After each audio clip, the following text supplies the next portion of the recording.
আমাদের গল্পের আসরে আপনাদের স্বাগত। আপনাদের জন্য আজকের গল্প সুনীল গঙ্গোপাধ্যায়ের লেখা মঞ্জুরি। বইটির সত্য পারুল প্রকাশনী কর্তৃক প্রকাশিত। সুনীল গঙ্গোপাধ্যায় একজন বিখ্যাত ব্যক্তিত্ব। তিনি একধারে যেমন কবি, ঔপন্যাসিক, ছোট গল্পকার, কিশোর কাহিনী স্রষ্টা ইত্যাদি সব কিছুই তার ভাণ্ডারে মজুদ আছে। আজকে তারই একটি গল্প আপনাদের পাঠ করে শোনাব। বাস স্টপে দাঁড়িয়ে আছি সেই কতক্ষণ ধরে, কখন বাস আসবে তার ঠিক নেই। এতক্ষণ মাত্র একটা বাস এসেছিল, তাতে এত ভিড় যে পা রাখাও অসম্ভব।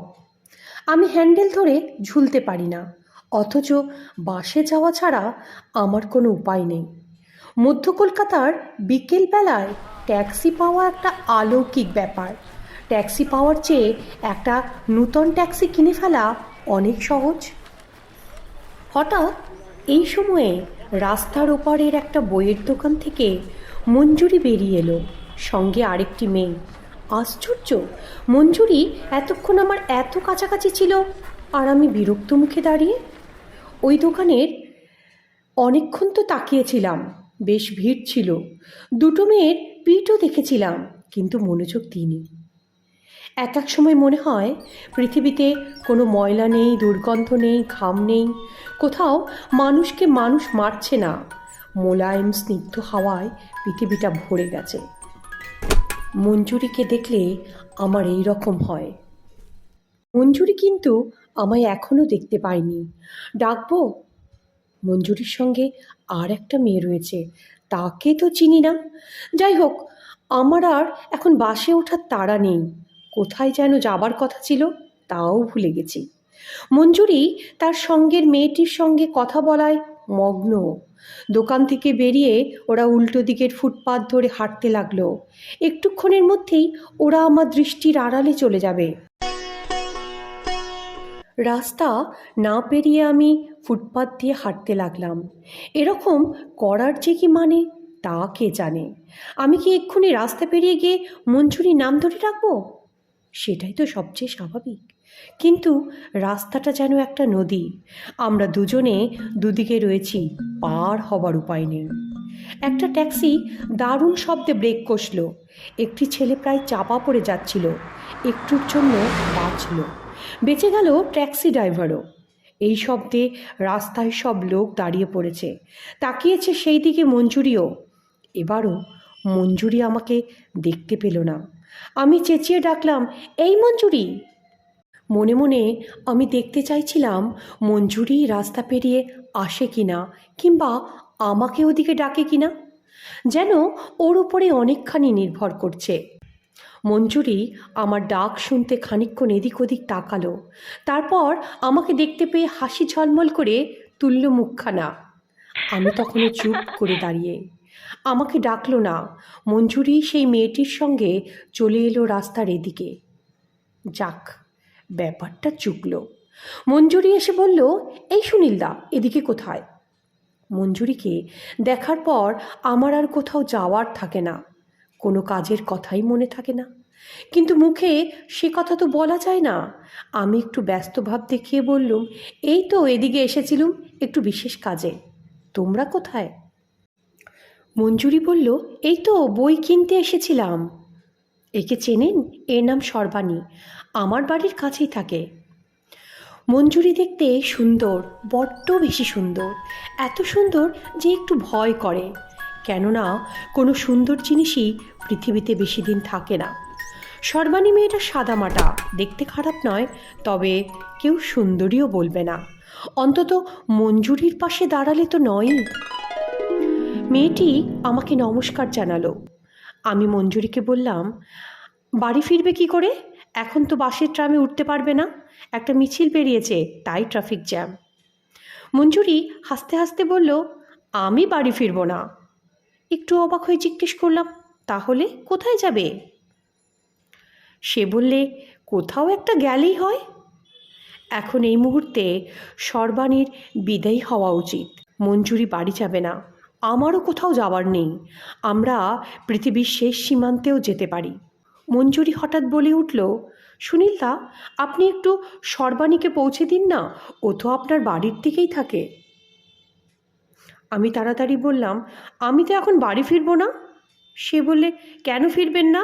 না হয় আমার কথা শুনেই একটু ফিরুন। সর্বাণী যদি বাসে উঠতে না পারে, আপনার উচিত নয় ওকে পৌঁছে দেওয়া? সর্বাণী অপ্রস্তুত হয়ে বলল, না না, আমাকে পৌঁছে দিতে হবে না, আমি ঠিক যেতে পারবো। মঞ্জুরি রীতিমতো ধমক দিয়ে বললে, আরে দাঁড়া, সুনীলদাই তোকে পৌঁছে দেবে। আমি বললাম, তা না হয় পৌঁছে দেব, কিন্তু তোমাকে রাস্তার মাঝখানে ছেড়ে দিয়ে যাব নাকি? তুমি আবার কোথায় যাবে? আমার বাহুতে মঞ্জুরির হাত। আমি চোখের দিকে তাকিয়ে রইলাম। ঝর্ণার জলের মতো ঝকঝকে মুখ, ওর দৃষ্টিতে কোনো মালিন্য নেই। আমি আর কি চাইব? দেবী মূর্তির সামনে বসে স্বামী বিবেকানন্দ কিছু চাইতে পারেননি। এই হচ্ছে বিশুদ্ধ সৌন্দর্য। এর দিকে তাকিয়ে থাকলে বুক শিরশির করে, কিন্তু এই সৌন্দর্য কখনো সম্পূর্ণ করে পাওয়া যায় না। সে বললে, আপনি বুঝি জানেন না, পৃথিবীতে সবাই তো সব সময় হাত বাড়িয়েই বলছে দাও দাও দাও। আমি বললাম, আরে আমি সে কথা বলিনি, তোমার কাছে অন্যরা অনেক কিছু চায় বুঝি। মঞ্জুরি আমার হাতের ওপর ছোট্ট একটা চড় মেরে বলল, ধ্যাৎ। মঞ্জুরি এই পৃথিবীতে এসে অনেক কিছু পেয়েছে। জন্মেছে সচ্ছল পরিবারে, তার সঙ্গে পেয়েছে মালিন্যহীন প্রাণশক্তি। সুঠাম সুবেশ যুবকরা মঞ্জুরির চারপাশে ঘুরঘুর করবেই। মঞ্জুরির সঙ্গে দেখা করার বেশি সুযোগ আমার হয় না। কখনো কখনো খুব ইচ্ছে হয় কোথাও নিরালায় মঞ্জুরিকে নিয়ে বসি, আর কোনো চোখ সেখানে উকি দেবে না। আমি মঞ্জুরিকে একটু ছুঁয়ে দেখব। ওই রূপ সৌন্দর্যের বিভা সব সময় মনের মধ্যে ছায়া ফেলে থাকে। অবশ্য মঞ্জুরির সঙ্গে সেরকম দেখা হয় খুব কমই। মঞ্জুরি যখন আমাকে দেখে, কথা বলে খুব অন্তরঙ্গভাবে, আবার যখন দেখা হয় না তখন হয়তো ভুলে যায় আমাকে, কিংবা হঠাৎ কোনো কাজের দরকার পড়লে তার আমায় মনে পড়ে। হঠাৎ বিকেলবেলা অফিসে টেলিফোন বেজে ওঠে, তুলেই শুনতে পাই মঞ্জুরির ব্যস্ত গলা, সুনীলদা, কোথায় আপনি? বারবার টেলিফোন করেও পাওয়া যায় না আপনাকে। আমি শান্ত গলায় জিজ্ঞেস করি, তুমি কতবার টেলিফোন করেছিলে? সে বলে, অনেকবার। আপনি আমাকে একবার টেলিফোন করতে পারেন না? আমি বলতাম, অকারণে টেলিফোন করব কেন? সে বলতো, অকারণে? আমার সঙ্গে বুঝি আপনার কথা বলতে ইচ্ছে করে না? আমি বলতাম, ইচ্ছে করলেই কি পৃথিবীতে সব কিছু হয়? আমার তো আরও অনেক কিছু ইচ্ছে করে। যাকগে, কী জন্য এত তলব? সে বলতো, কিছুর জন্য না, এমনি। শুনুন, আজ সন্ধেবেলায় আমাদের বাড়িতে আসবেন, আসবেন কিন্তু। আমি বলতাম, আজই? অন্য একদিন গেলে হয় না? সে বলতো, না না, আজই। কোনো কথা শুনতে চাই না, আসতেই হবে কিন্তু, আপনার সঙ্গে ভীষণ দরকার। অন্য কেউ যদি পাশ থেকে শুনতো সেই কথাবার্তা, তাহলে কি মনে করতো না যে আমাদের দুজনের মধ্যে গভীর টান? এমন জোর দিয়ে তো যে কোনো মেয়ে ডাকতে পারে না। আমারও তো না গিয়ে উপায় নেই। এবারও গিয়ে যথারীতি নিরাশ হলাম গোপনে। খুবই অকিঞ্চিতকর ব্যাপার। মঞ্জুরির এক মামা থাকেন নিউগিনিতে। তিনি একখানা মস্ত বড় খাতা ভর্তি ভ্রমণ কাহিনী লিখেছেন, নিজের টাকাতেই ছাপবেন। কিন্তু তার আগে মঞ্জুরি চায় আমি যেন সেটা আগাগোড়া পড়ে আমার মতামত দিই। আমি তো লেখক, তাই আমার মতামতের মূল্য অনেক। তাছাড়া বানান আর ভাষাও শুদ্ধ করতে হবে। আমি বললাম, এই জন্যই বুঝি টেলিফোন?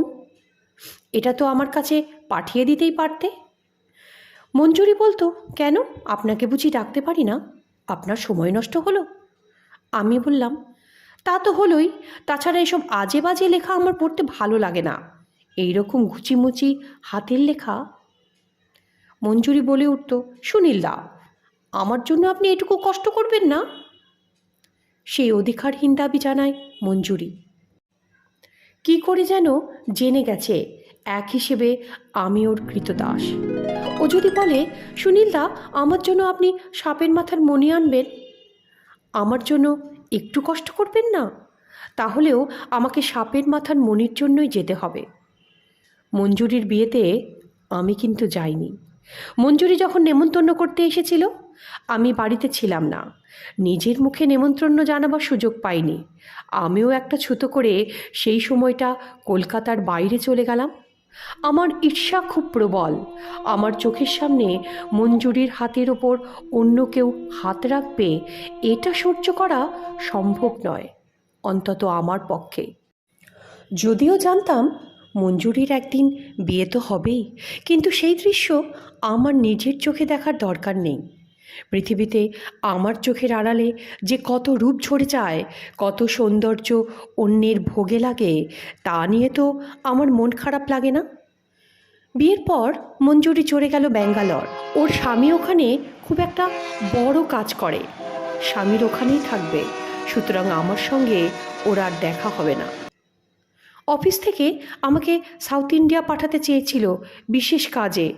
আমি কিছুতেই রাজি হলুম না। মাঝে মাঝে মঞ্জুরির খবর ওর মুখে শুনতে পাই। মনে মনে ভাবি মঞ্জুরি যেন সুখে থাকে, ভালো থাকে। এলিট সিনেমার সামনে মঞ্জুরিকে দেখে সত্যিই চমকালাম। কবে যে কলকাতায় এসেছে তাও তো শুনিনি। বিয়ে হয়েছে 2 বছর আগে, কিন্তু একটুও বদলায়নি চেহারা, কিংবা হয়তো বদলেছে, আমার চোখে ধরা পড়েনি। পাশে দাঁড়িয়ে ওর স্বামী, বেশ সুপুরুষ আর ভদ্র।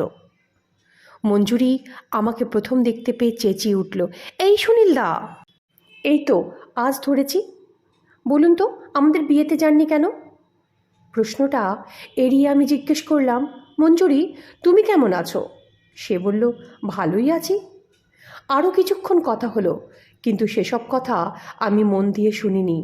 একটি কথাই আমার কানে বাজছিল, ভালো আছি। ভালো তো থাকবেই, দুঃখ মানায় না মঞ্জুরিকে।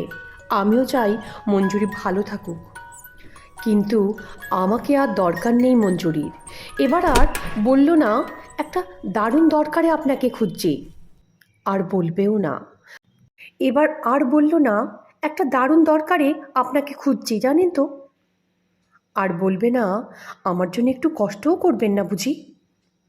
সে কথার উত্তরে আমি বলতে পারতাম, তার বদলে আমাকে কি দেবে তুমি? সে বলতো, আপনি কি চান?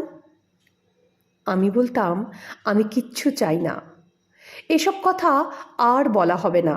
বুকের মধ্যে সরু সুতোর মতন একটা ব্যস্ততা ঘুরে বেড়ায়। বিদায় নেওয়ার আগে মঞ্জুরি বলল, সুনীলদা, আপনার খবর টবর সব ভালো তো? ভালো আছেন তো? আমি হেসে উত্তর দিলাম, হ্যাঁ, ভালোই আছি, খুব ভালো আছি।